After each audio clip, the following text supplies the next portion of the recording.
This is AFCON special powered by Vertical Football Podcast. Morocco 0, Nigeria 0. And Morocco won the game 4-2 on penalty. And I have my partner here, Shegun. Shegun, how are you doing? Yeah, great to be here. Great to be here. And also, Shegun, I want to ask this question. What was your thoughts after the match today? Yeah, I think we were there. That's my final thought. We were there in a lot of the facets of the game. We understand that penalties is a no man's game. It's any man's game. Yeah. So we were there physically. We were there tactically. We were there based on intensity. But I think it just shows that Morocco's weaknesses were there to see, but we did not have what it takes to capitalize on it. And so I think, that's what I saw, that we were there. And I think it's a beginning of a good process. We have to keep on with our process. And I think ultimately we'll get the big prizes as time goes on. If there's any consolation to Nigerians, really, I believe that Morocco started this project about 2022, right? And I think for Nigeria to be facing people that have started for years, and we started a year ago, it shows that there is chance for improvement over the years if Nigeria can hold on to a shell, really. Shegun, let me just go to the next question real quick. What do you think about how Morocco approached this match today? I think obviously they've watched a lot of our games. They understand the fact that we're a team that have had it very, very easy in terms of building up from the back. They didn't want that to occur. They didn't want us to get into our rhythm. That's why the pressing structure of Morocco was to stop any form of comfortable build-up. Exactly. So sometimes they went in a 2-3-1-4, sometimes with a 4-2-4, high pressing, closing down the spaces, down, clipping our fullbacks to the sides. That's Bruno and Osai. So we even Iwobi wasn't allowed to get the spaces on the ball. Yeah, that's true. The Bassey and the likes were able to do that in the first half. I think second half, Morocco was a little bit tired, so we later had those moments. But the fact is, we didn't have progression in our play. And so when you look at the game, there are areas where we could have hurt Morocco. The weaknesses are there to see. And I know that a lot of people say, Morocco are a very fast, superior team. But when you analyze them tactically, you see that this is a team that is not as strong as you think they are. Exactly. The weaknesses are there. And I think when we go further in the discussion, we'll talk about parts of their weaknesses. Yes, they have their strengths, but they also have their weaknesses, and their weaknesses were there to see, but we didn't have what it takes to capitalize on those weaknesses. Really, I want to talk about how Eritrea approached the game. Do you think he was just too conscious about so many things in this match? Yeah, so I think, first of all, the way they approached the first half also, I think a lot of the first half, I like what he did in terms of he went one-on-one, as what he did in the last game against Algeria, in terms of Morocco also struggled to build up from the back. They didn't build up from the back for most part, so they were actually loading it to try and find situations in the middle of the pitch. So, but I think when you talk about the substitutions, I felt the substitutions were not proactive substitutions. I felt, but also when you look at the tournament, he has never had to do proactive substitutions. He had always substitutions that have to do with game management. And I felt that he could have risked it more in terms of, for me, I would have said the likes of, because when you look at our game, and let me say this, Nigeria's game is too left-sided, too much. All the things we were playing were left-sided. If you look at the heat map of this game, you see that all our attacking plays were from the left. And even when you look at Morocco's, most of the attacking play, not all, but most, not all, of Morocco's attacking play came from the right-hand side. So Morocco's weak point was on the left-hand side of the play. Our own weak point in attack was on the right-hand side of our play. So I think we should have capitalized on that a lot, because that's why I was busy shouting for someone like Bashiru to give us progression on that right-hand side. We need progression on the right-hand side. The substitution came very late. The likes of Chukwueze could have been brought in maybe much earlier. The likes of Onuachu could have been brought in much earlier to try and turn the game to a game we know we can beat them in terms of the long balls and area threat. But I think it was substitutions that didn't really affect the game in terms of being proactive towards a win. But nevertheless, I think it just shows, I think we said even before, all of our attack was just on the left-hand side. It wasn't good to see. I think we have to, football is not played on one side. Football is played on two sides, and we have to improve our right-hand side of our attack. Maybe obviously these people are watching content or watching one of, maybe they come across our content because we said something about Iwobi is the orchestrator, and you can see how they shook Iwobi in this match. Do you think Nigeria needs to be dynamic about how we play? I think Iwobi needs to be dynamic. Iwobi is left-sided. Iwobi is is blinded on the right. I think I know you will say that. He has to be the passes were to the left. I think at certain points you have to be. But I understand it's a new rule for him. I understand he has fantastic this tournament, but I think the coach should have given him instruction. He should have taken his initiative to go to the right hand side and out them the right hand side football. Or sometimes you go to the left, you overload in the left and you isolate on the right. But in fact, we didn't have the capacity because we didn't have the likes of Chukwueze. We were using Onyeka on that side. Onyeka is not someone that you want to isolate, overload and isolate. You want to overload on the left and isolate on the right. I think we should have done that. I think I saw the movement of Morocco from side to side. Their movement was not as superb as it should be in terms of when you put it there and go to that side. I think we should have tried a lot of switch of play. Maybe not high switch of play, but maybe low switch of play, fast switch of play. I think we could have hurt them on that side, but we are a team that is not complete yet. We are still building, and so we learn from this. Okay, apart from this learning curve now, I want to ask really because I want to understand this concept about this game of football.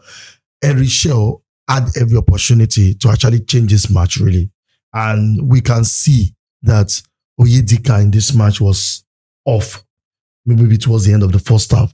Do you think, assuming Onyedika was removed earlier, do you think something positive may happen, or maybe there's an EDD without the suspension? Yeah, funny enough, I know yet obviously EDD gives us a lot more different dynamics in terms of break up play and giving us the ability to break up play and have some kind of counter press or transition and the likes. But the fact is, for me, I know a lot of people said Onyedika was taking too much time on the ball, was disposed. The fact was that there was no space. There was no place, and so there was no even time to there was no time. So, and because of the fact is that we needed to create a lot of dynamics. For me, if I was the manager of the Super Eagles or the coach of the Super Eagles, I wouldn't have removed Onyedika.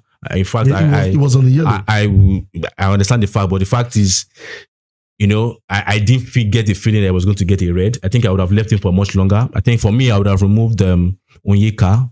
But this is my own opinion. This is what I saw. If you remove Onyeka now, they bet to differ because he's not on yellow card. I'm not looking at a yellow. And Onyeka is more physical than Onyeka is more physical than Onyeka. I think I wanted players that were going to take more risk in the midfield. People that were going to were good on the ball, take more risk. And I felt for me, I know yellow card plays a part, but the fact is that I never got the feeling that Onyedika was going to get a second yellow. And so I just felt I would have left him a little bit longer. I think Onyeka was fantastic, but I felt that Onyeka was Onyeka. Onyeka gave us what Onyeka could give us. We needed more progression in the midfield. We needed someone that can carry the ball. We needed a ball carrier. We needed someone that can make us effective on the right-hand side. He didn't come early enough. I felt Bashir could have done it, but he didn't come early enough. I think he came in the extra time where the game dynamics has changed. Chukwueze obviously just came in for the penalty, which obviously he also lost. So, but I think that's it. Sure. Okay, Shagun, final thought really. That's why I'm asking this question on behalf of Nigeria fans now. Erichel did a great job from the beginning to this very moment.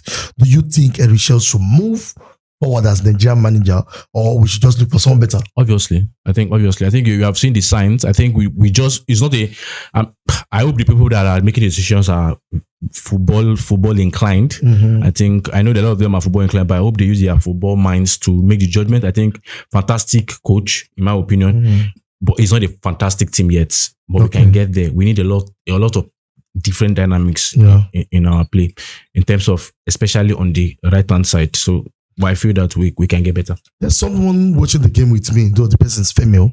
She said something about how the antics of Morocco is always diving, falling down. And that called my attention to that same Onyedika. If Onyedika just push someone and the ref give Onyedika a yellow, what do you think? I don't want to think about it. I think obviously the ref was rubbish today. I think. No, you don't. No, I think we have to say the way it is. The ref was rubbish today. It was bad. It was bad. It was rubbish today. I think it's a disgrace of a referee. I felt that the people that gave him the decision to ref this game are very poor. Not necessarily because against Nigeria. I think you can count the number of throw-ins that were Morocco's that he gave to Nigeria. The number of throw-ins that were Nigeria that he gave to Morocco. Exactly. It was just as if it was a babysitter for Morocco. Like you can't touch Morocco, he blows. And I think it's terrible because I think the last AFCON we had a fact where we had a fact where we were being praised in Africa for having good referee situation. Exactly. Yeah. I felt this referee was a disgrace of a person. I don't know what he has ref. I felt the game was too big for him. Exactly. It was too big. And I sensed that in the first 15 minutes of the game because he was out of his mind. He didn't know what he was doing. His linesmen were not were not on they are not contained. So I felt they should have to make sure that he doesn't coach any big game going forward. Any big game. Yeah, I think maybe group stages will be okay for him. Group stage is not bad. Okay, let's go down to the second to last thing we want to talk about. The penalties. What do you think? Against DR Congo, Nigeria did the same thing too. Now, this time it's a little bit better, but it's still woeful. What do you think about this? Yeah, obviously they have done a lot of training on penalties, and I think obviously that's the reason why the likes of Onuachu was brought in, but Bashir also was there to help in the penalties. Osimhen was removed for Onuachu, and Onuachu delivered on that. But I just felt the fact that the most painful penalty was not even the Bruno's one, but I think most penalty was the laissez-faire attitude of Chukwueze to pay the penalty. I think you need to be, if you are brought in for a job, you need to do your job. I understand the fact that not everybody's going to play 90 minutes, and that's why this is a tournament, this is a score tournament. But the fact is, all that we want from you is when you're given a job, do the job. And I felt that he was not serious with the way he played the penalty, considering the fact that the kind of goalkeeper you are facing, you should be much more serious with how you play your penalties. Yeah. I felt it was just a penalty where he just didn't care. I understand penalty is anybody's game, and I don't want to blame him, but I think also I have to look at the fact that he could have done much better in the way he played the penalty. I'm all credit to Bruno, this Morocco keeper. The last penalty Nigeria played, is it that he knows where the ball is going to go to? Because he just went there like a quick shift and he pick up the ball. Yeah, so he's an experienced person. He understands body movement. He understands everything. But the fact is, I'm not really concerned about. I think we had an advantage for Chukwueze to help us capitalize on it. Yeah. And I felt he did not capitalize on it. And maybe that could have helped us in momentum to go. But the fact is, it's painful that we did not reach the final. But I think obviously we have to take the positives. We played good football. We have to build on it. Yes, we're not. There's no World Cup.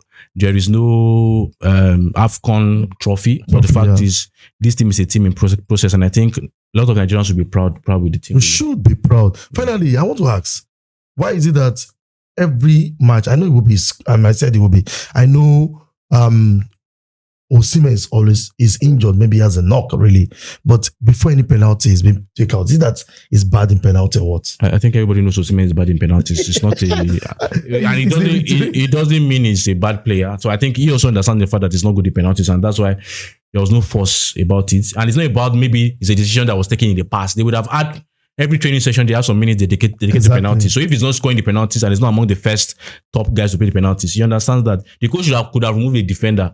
But he also knew that it was going to be moved because it was penalties, and I think there's no big deal. It's not a new thing. I think as a striker, you need to work on that really, because at one point you have to score a penalty. I don't think so. It's not all strikers that play penalty for their teams. So I'm just feeling he should, but he doesn't have it. So I think it's not a big deal. I think even Haaland is not someone you want to trust with penalties every time. Yeah, and Haaland is one of the best strikers in the world. So it's not a big deal.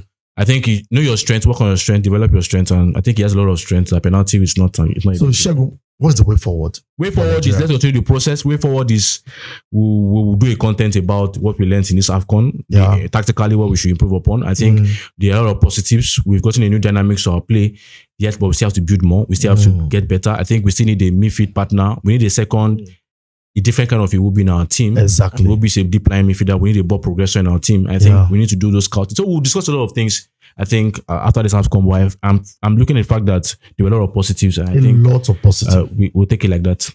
A lot of positive. So guys, I think that is all we can just take out of this. There's a lot of talking point, but we can't exhaust that. Maybe after another matches, after the World AFCON, we have something to give you, a new content on how Nigeria is progressing. And guys, if you know that you have an idea and you have an obvious opinion that we not talk about, put it in the comment section. And we're always going to be there to answer every of your question. And Shegun, thank you for thank you very much. So guys, till we meet again, stay fixed to Vertical Football Podcast. Bye-bye.